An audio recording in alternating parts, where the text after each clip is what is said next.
बिल्कुल, आप देख सकते हैं कि मेरे वार्ड में आज सड़कों का क्या हाल है और किस तरीके से सारी सड़कें टूटी पड़ी हैं। भाजपा अपने वार्डों में तो काम करा रही है, लेकिन यहाँ पर दोहरी नीति अपना रही है कि हमारी सड़कें सारी टूटी पड़ी हैं। शहर में बाकी सड़कें भी बन रही हैं, सिर्फ मेरे ही वार्ड को छोड़ के यहाँ पर सड़कें नहीं बनाई जा रही।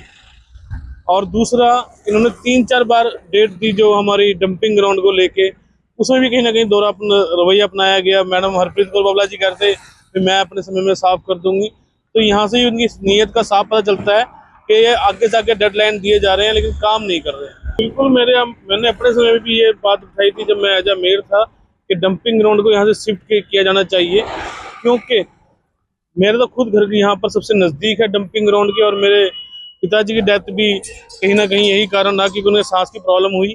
और आज यहाँ पर हर एक घर में एक बच्चे को क्या, बड़े से लेकर सभी को एक गंभीर बीमारी से ग्रस्त है, जिसमें चर्म रोग, टीबी, दमा फूलना या हार्ट अटैक जैसी नॉर्मल बीमारियां मतलब यहाँ नॉर्मल हो चुकी हैं। और आप देखेंगे कि डंपिंग ग्राउंड से तो बहुत ही ज़्यादा इशू क्रिएट जो हो रहे हैं।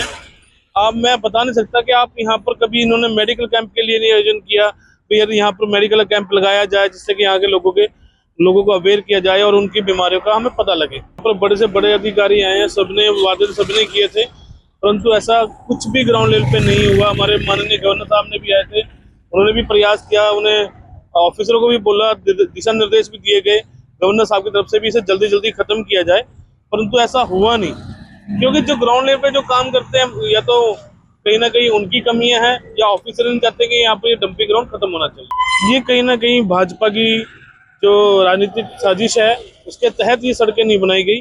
बाकी सभी वार्डों में सड़कें बन रही हैं, सिर्फ मेरे वार्ड को छोड़ के। और भाजपा नहीं चाहती, क्योंकि जब मैंने हाउस में बात उठाई थी तो मैडम हरप्रीत कौर बाबला जी हमारे मेयर ने मुझे बैठने के लिए बोल दिया भी आप जीरो हॉर्स में बात कीजिएगा।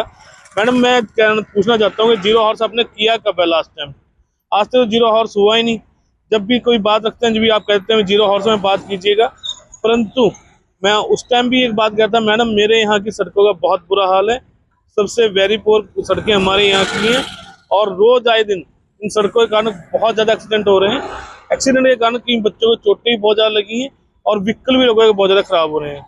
सड़कों पर गाड़ियाँ छोड़िए, पैदल चलना मुश्किल हुआ है। तो उनसे एज ए निवेदन करना चाहूँगा कि आप ये राजनीति छोड़ के, राजनीति से ऊपर उठ के, ये कुलदीप का वार्ड नहीं है, ये पूरे चंडीगढ़ की विकास की बात है। चंडीगढ़ का ही हिस्सा है डड्डूमारा कॉलोनी और पिंड भी। ये वार्ड नंबर 26 भी जो है चंडीगढ़ के लोगों का ही है, ये भी लोग आपको वोट देते हैं। तो कृपया यहाँ की सड़कें बनाई जाएं और व्यवस्था जो है ठीक की जाए। सड़कों का बहुत बुरा हाल है जी। ऑटो कई बार पलट भी जाते हैं, सवारियों को चोट लग जाती है, खड्डे बहुत ज्यादा है सड़कों में। हम तो यही चाहते हैं कि सड़क बनवाए और सुविधा का आनंद उठाए सवारी भी और हम लोग भी। हाँ जी, बहुत समय आती है जी, खाना भी नहीं खाया जाता जी। यहाँ से निकलना तो मुश्किल होता है। हाँ जी, हाँ जी, क्या करे सर, अब काम धंधा यही कोई आता, जाना भी अब यही कोई पड़ता है सर। हमारी तो मजबूरी है ना सर।